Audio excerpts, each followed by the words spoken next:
You're listening to the She Renovates podcast. You're listening to She Renovates, the podcast for women who want to renovate to create an income and a life they love.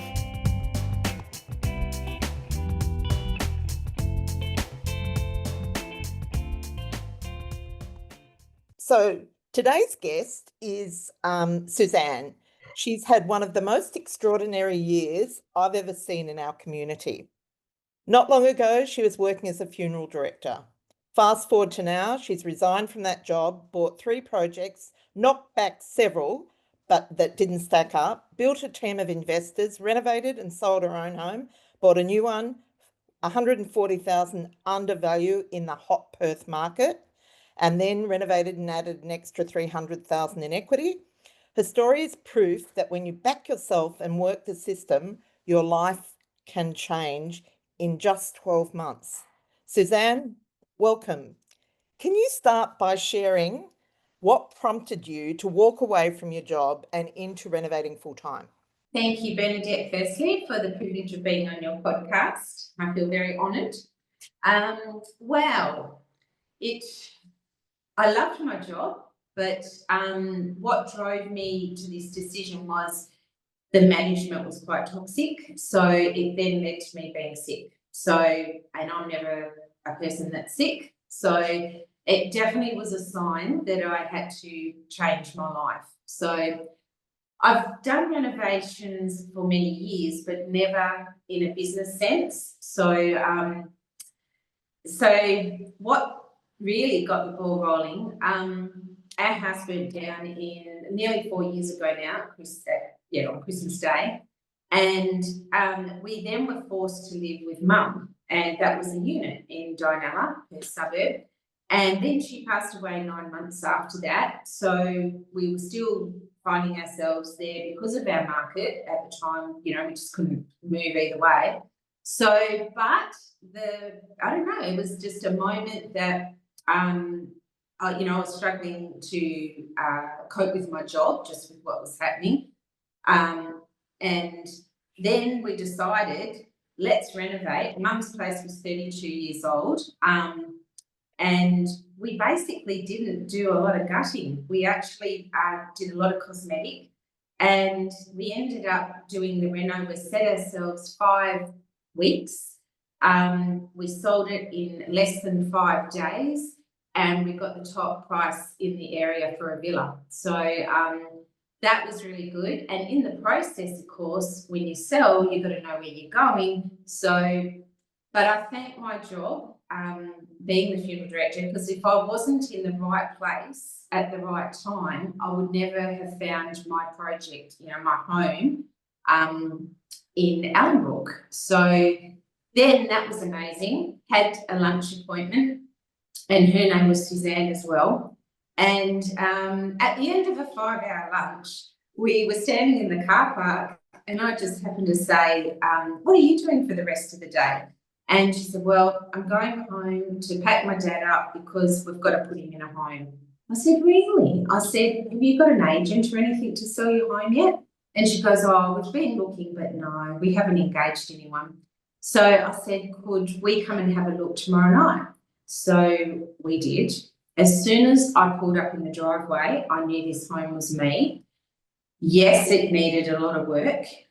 He had dropped his bundle because he lost his wife 6 months prior, which was Suzanne's mum as well. And but I just saw through all the mess and saw the diamond. So I think only a few days evolved. We put an offer in. It was accepted. They had actually got a valuation of around 740. But they had enough. And so it was classed as a distress situation. So with the work, with the feasibility that we did on that home, we just was game enough to put in an offer for 635.5, and we got it. So we already moved in with a very good equity. 1 week later, there was a sign that went up across the road, very similar plan, smaller than a bit, not as much land, and that sold for 820. So I knew we were on a winner. You know, that cemented it really. So I just want to stop you there, because this is at a time when everyone's saying you can't buy anything in Perth because the market is so hot. So you are brand new, and here you are in negotiating an off-market deal. I really want to take my hat off to you. thank you. Yeah, it was pretty amazing, you know. But as I said, I thank my job for, you know, for being there, because I would never, and I loved my job. It was just the management that was, you know, not all good. But the universe, I believe, puts you in a place, you know, for a good reason.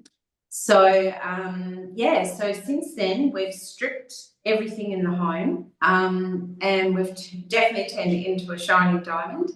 And then I saw this dilapidated property in Northern, which is regional, and for 195,000. So with that process, we had to get valuations, didn't we? So we're up to, I think we've been in our home. So you had to get valuations on your own home to buy the Northern one. Yeah, just clarifying. Yeah. Yes. And so we've been in 10 months already, and we've only got the ensuite, which we're going to make into a jacuzzi as well, a shed and decking out under the pergola, and that's it, we're done. So that isn't done yet. And we had a valuation, bank valuation this is, for 930. So that blew me away. But the interesting thing to that was, the twist was that we actually hadn't finished the laundry and the main bathroom. So I get resourceful. So I staged it. I staged the bathroom and the laundry as we all had a bit of a giggle about that. That was very creative, Suzanne. And the valuer did not have a clue. She was actually blown away from the moment she put her foot in the door, which I found amazing, because I just expected someone with a file, tick, tick, tick. Well, she said, it's such a privilege to come and value your home. And I thought, this is good. And anyway, I thought, here we go. I went into the bathroom, and it was like I suppose like a jacuzzi setting, you know, I had it all set up with the lights and that. Can you explain what you mean by staging? Because I don't think everyone understands that. Yes. Well, everything was cut to measure. Like I had fluting on the wall. I've got fluting of that decorative board on the wall. So I decided to do all that around. I've got a fluted bath. I bought a vanity that has got actually fluting on off marketplace. So I renovated that. And just put the leaves and the lights, fitted the lights properly. They were the most genuine fitting thing, I think. But I camouflaged the shower sets because we didn't have time to do tiling. So I put like 2 divider doors on that, and she didn't even pick it up. So she'd never even had a clue that everything was just stuck there. And then the laundry was pretty much the same. And she just went round in awe.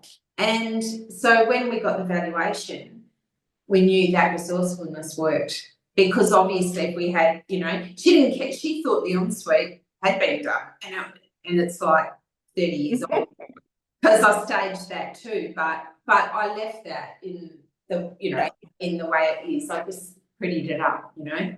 So I thought, wow, 930 and we haven't finished. And that's bank value. So that was a great experience. And that empowers you for your next step. Oh, yes. Yeah. And so tell us what was next.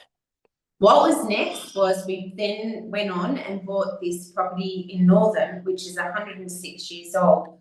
I had great aspirations to restore its history and to renovate it.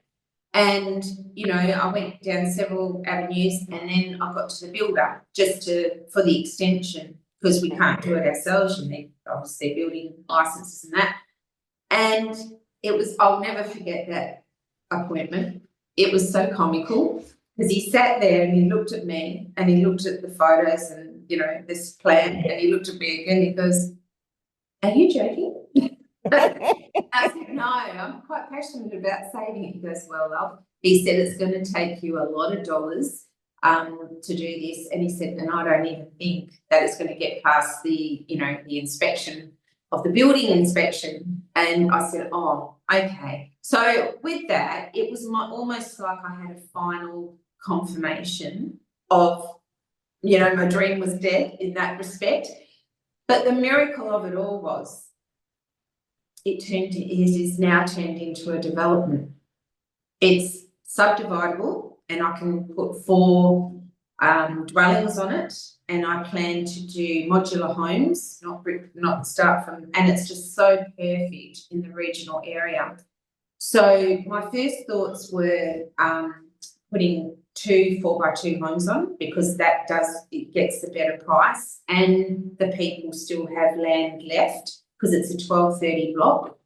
But I'm still toying with the idea of really breaking down my feasibility for subdivision to see if I can do 4, but I have already had an appointment with the town planner, and basically they're that short of properties, they don't care what you build. So he said, "We welcome anything." He said, "We love people like you. You're putting people into homes." So, and that's where I'm at now. So I've just got to refine my feasibility and then put my permits in. So, but in between all that,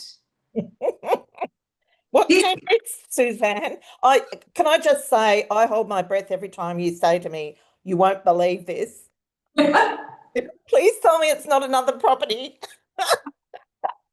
well, this is the importance of building relationships with real estate agents. The one I'm actually sitting in right now is a current renovation, which I got the key on Saturday. And this was put in my lap through just a couple of conversations. I actually didn't really work hard on this one. We built rapport on the phone through another property way back then, which didn't work out, didn't stack up. So he put a poster sticker on his screen with my name on for some uncanny reason, because most of the time they just forget you, right? So when I got this call, he said, "Have I got a doozy for you?" And I said, "Okay." He said, "Are you free 3:30 tomorrow? Because it's like a bit of a private viewing." I said, "Well, if I'm not, I am now."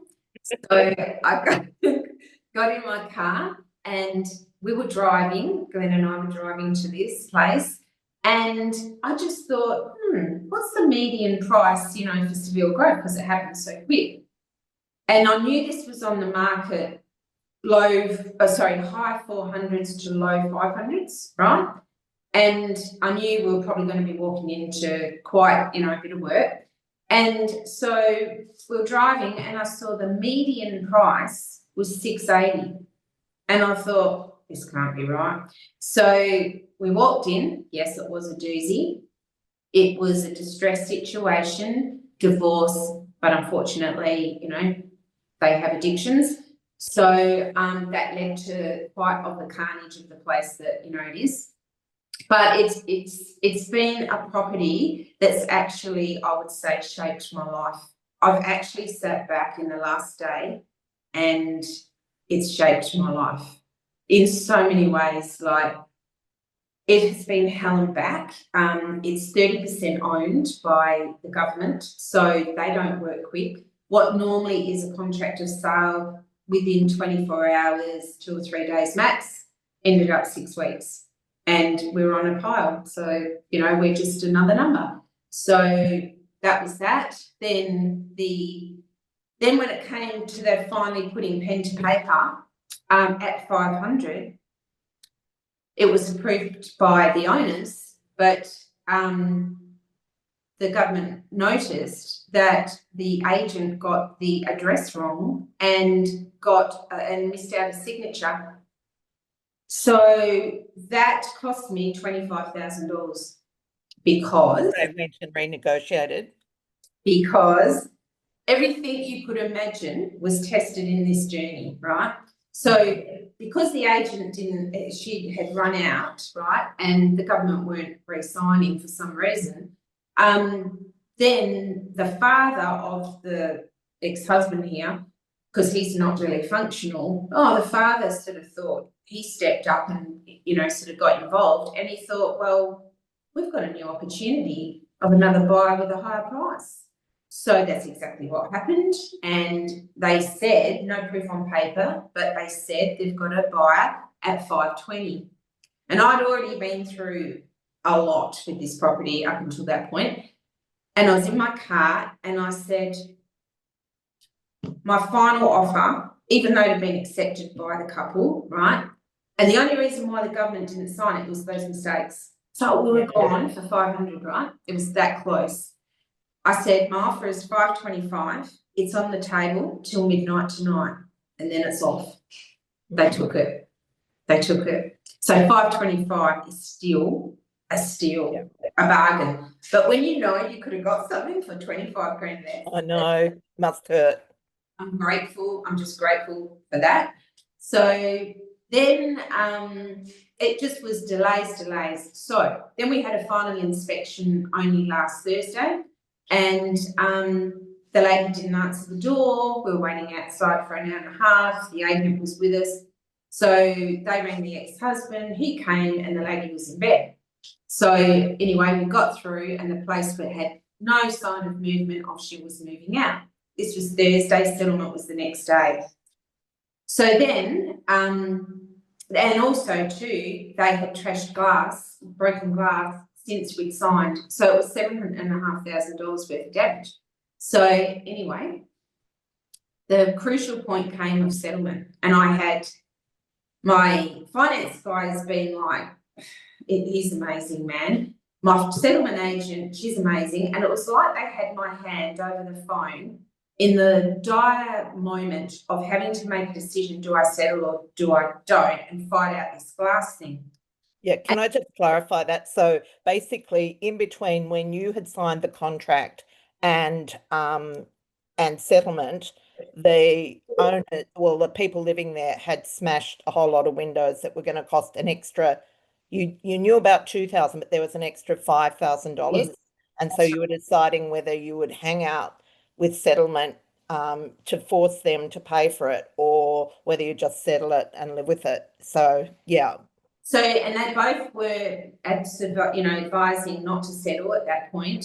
And it was supposed to settle at 12:30. So, then the quotes went to their settlement agent and they said they just won't agree to pay it. And I was fuming because it was like, well, this wasn't there when we signed. So anyway, time went on and Chantel said, my agent, she's the settlement agent, she said, Suzanne, we've got closure at 2:00. She said, then it all starts again on Monday, which I could have faced a rebooking fee, which was nearly $300. I thought, what do I do? And it was such like on the edge. And they both said, you know what? And I had that gut feeling before they said it. The situation, given the way it is, they said it could get volatile. So I'd settle. And I said, you know what? I had that exact same feel. So I took the plunge and I settled. But could you imagine how I felt with the unjust to it? So that was all right. So didn't end there. The vendor was given her full in WA. We have 24 hours grace notice till midday the next day for them to get out. I don't understand that myself because they've got the money in the bank on Friday, but can't fight the rules. So that's okay. So we're all ready, and I had advice from the police that if she hasn't vacated because of the situation, that she would be arrested for trespassing. So my heart was in my mouth travelling here on Saturday. I rocked up and there was crap all over the lawn. The garage was still full. I thought, oh my gosh. So I knocked on my own front door because it was my own front door. And this lady answered with, you know, a mop and a broom, garbage bags. And I just looked at her and I thought, who are you? And she said, are you the new owner? And I said, yes. And I didn't look impressed, obviously. And she said, I'm so sorry, I'm Carla's mother. She said, I'm just so embarrassed in the way that, you know, she's left the place. I said, left? Where is she? And she said, she's not answering our phone and anything. She's not answering. I said, oh my gosh. I said, you do realise, because there was the dad and the sister as well on the property. I said, you do realise you are trespassing. It is legally now mine. And she goes, yes, I know. But she just kept going. She just kept working. And then I went out, introduced myself to the husband and the sister. And there was just that moment that I thought, my heart sank. My heart sank. And I knew what it was about. I knew both were abusing. And I just went up to him and my whole emotions changed. And I said to him, I'm so sorry. I said, I understand. I've been there. You know, I've been there exactly where you are like 12 years ago. So, but I said, I will be speaking to her when she comes because I want to make her responsible, you know? Yeah. And she never came. She never turned up. And she left the poor family to this rampage of meth and getting rid of. It should have all gone to the tip. There was nothing worthwhile keeping, but they did the right thing. They sifted through what they thought that she wanted to keep, and the rest 8 loads to the tip. It was incredible. And they just kept going. And we thought, this is going to be more than Saturday move at this rate of one trailer. And so they ordered a truck that came. The guys wanted to be paid first, and they said, no one gets paid before they do the job. They said, oh, anyway, it's raining. We don't work in the rain. So this big truck just took off, and they just looked at me, and I went, right, okay. We've got 2 empty trailers. We just unloaded all our renovation gear. Help yourself. I said, just use them. I said, do whatever it takes, right, to get this stuff out of here. That's fine. They finished at 5 o'clock on Sunday night. In the meantime, all through it, the dad just needed to talk it out. He just, was, loading stuff in that. I said, it's okay. And he goes, I just can't understand how a daughter can do this to her parents and her sister. And I said, don't even try to rationalise it because it's irrational behaviour. You can't. That's where it's at. So, he just kept moving forward, and they were just so admirable that they did the right thing because we would have been left with the lot. Yeah. The lot. And so where are you now with the Reno? So how long is your program and what's the plan? Well, got the key Saturday. So we're into, what's today? Wednesday, isn't it? Days are gone. Yeah. Yeah, so this is day 5. And we ripped out the kitchen while they were loading their stuff because I said, time's money and this is my business. Yeah, So good on you. we could, and I was serious, that's what I said. I meant what I said. This is a business. We're not moving in here for our home. So, and they were just so shocked at the end of it when they finished Sunday, what we'd actually did. And they were in awe of nothing left in the kitchen. It just didn't, the space and everything, because we're redesigning the whole layout, similar to what I've done in my home actually. So I'm making that a bit of a cookie cutter. So, so we've done that. We've ripped out the ensuite, ripped up carpets that were left, and started to paint already. My time frame is 5 weeks or less. My biggest stress is getting things in by that time, not us, but it's like a whole new garage door. These times, yeah. Well, I ticked that off yesterday. I had pleaded with this garage people I said, I'm on a time frame and this has got to be in within 4 weeks. So what I didn't know, and I now know, is doesn't matter if you ring 10 other companies with this garage door situation, They're all made by one company. So I would have been wasting my time. So I said, is that a promise? I don't want any false promises. I said, if you can deliver, you've got the job. So he said, I promise, and the manager's onto it as well. So, but he said, you've got to like make your mind up now because the run starts tomorrow. I said, all right, so you've got to trust. Leap of faith, you've got to trust. So that's booked. I've got roller shutter quotes coming today because that's a must. I think for everyone seems to have them and this house doesn't. Just all these different things. Is that a reflection on the area? Is it an area that needs? It's on a busy road, you know, but it's not a, you know, it's not a main road. It's just busy. It's quiet at night. So, and we're staying here. I'm staying here, well, you know, because I get up early and start work.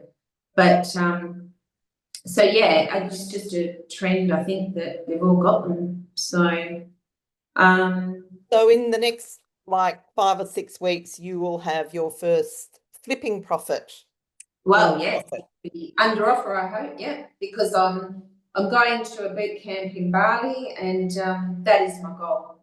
That is my goal, to have everything ready. And I want to sit back and, well, I say that with tongue in cheek, with an offer, because I will want to be in control of that home open and have everything, lights on, shining, and just the way I like to stage it. No one's going to be doing that. And I've always been passionate about that in my businesses and stuff.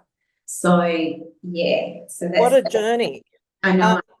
The other thing I think we should talk about is the fact that not everyone has the courage to bring investors on board.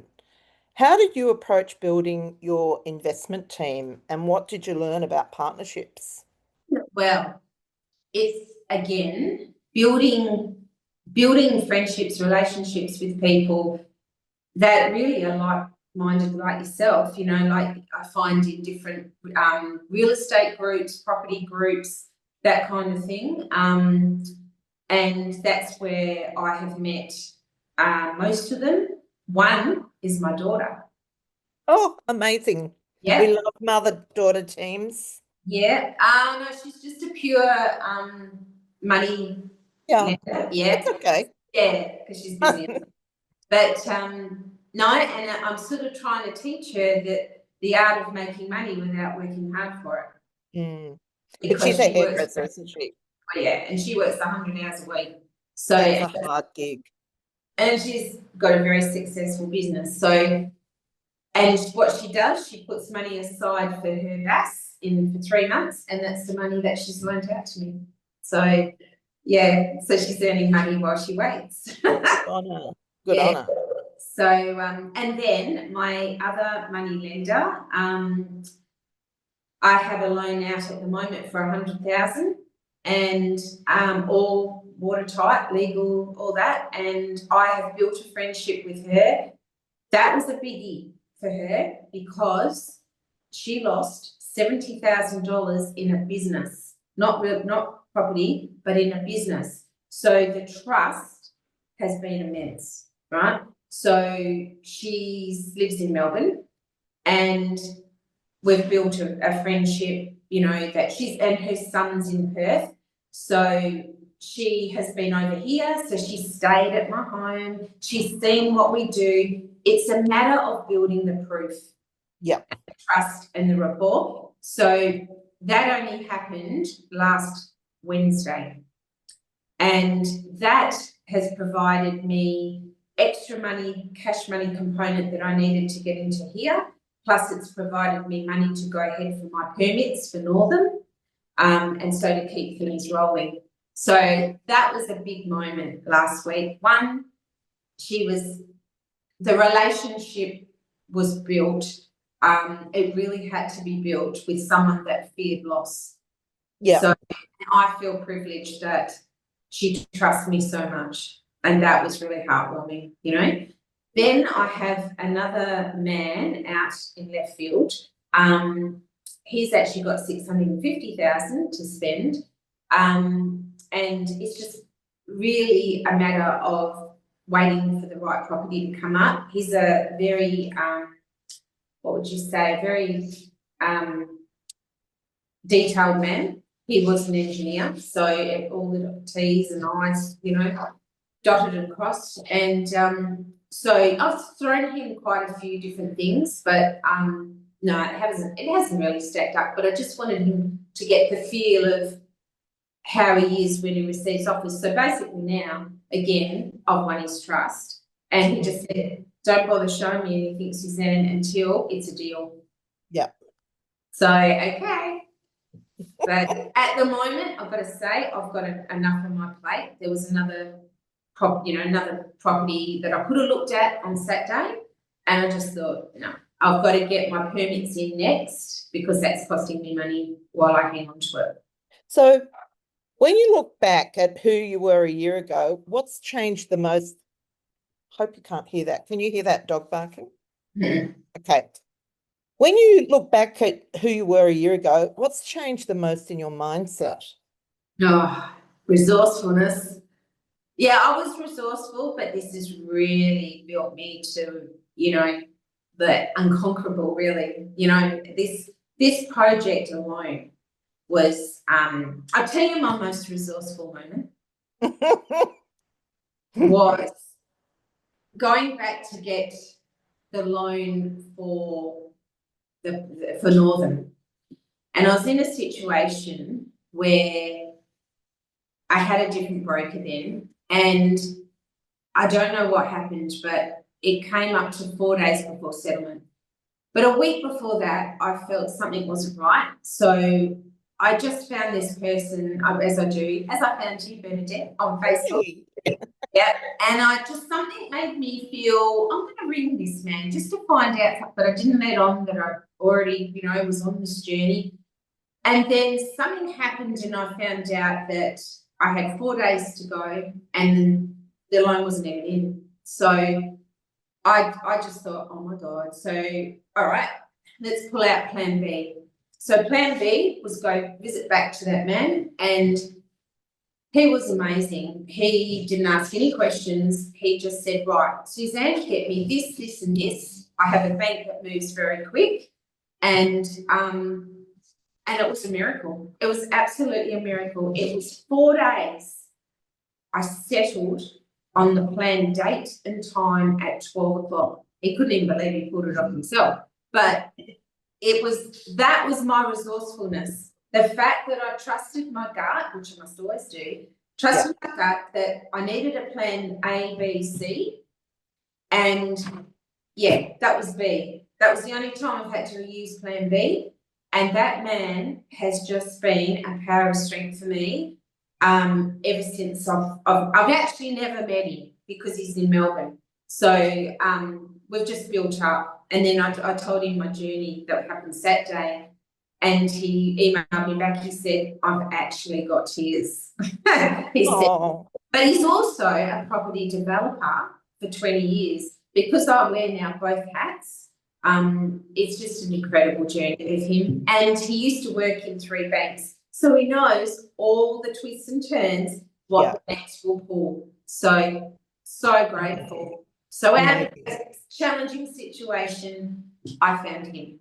I think they're the times, like, we do our best to avoid them, but I've even found in my journey that it's when things have gone really pear-shaped that I've grown the most. So I was in a situation, I'd put an offer in on a property that I had to cool off on because I couldn't get the finance, and my solicitor at the time had gone on holidays but didn't tell me. So I sent him an email saying we have to cool off.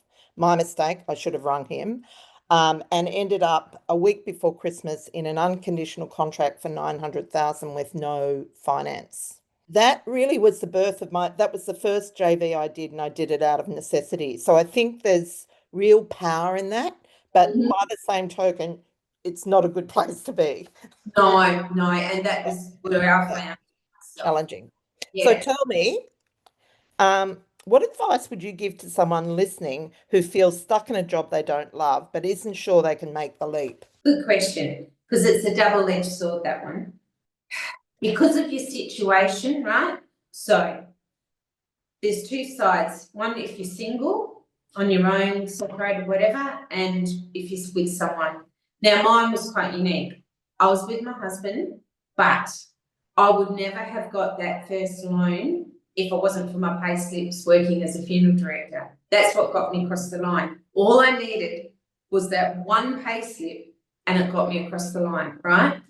But I wouldn't recommend you give up your job with no income but then there's the other way. Because that job led me to be 5 weeks sick, right? So the other way, if you're single, the only way you can do it is build enough in your bank to live for the next 6 months, say, and get a money partner. Because you don't have to make a payment until the end. And that's what your conditions would be. So, you know, it's really a double-edged sword that, and I feel proud of the fact that I actually didn't need to lean on someone 100%, like my husband, to do it. Yeah. So, but I understand pain in it, if you're dreading it. I'm very glad you didn't say tossing your job up front, because that in most cases that makes it harder. You want to try and build your muscle while you have that income. But yeah, I think you're certainly a brilliant case study in confidence, mindset, and just being this sort of incredible action taker. And I want to really congratulate you. You've done an awesome job, and you've now set yourself up for the life of your dreams. So thank you for being our guest, Suzanne. Thank you for Yeah. having me. It was the perfect time, actually, Bernadette. That's what I thought. Very humble after the weekend. Yeah, that's beautiful.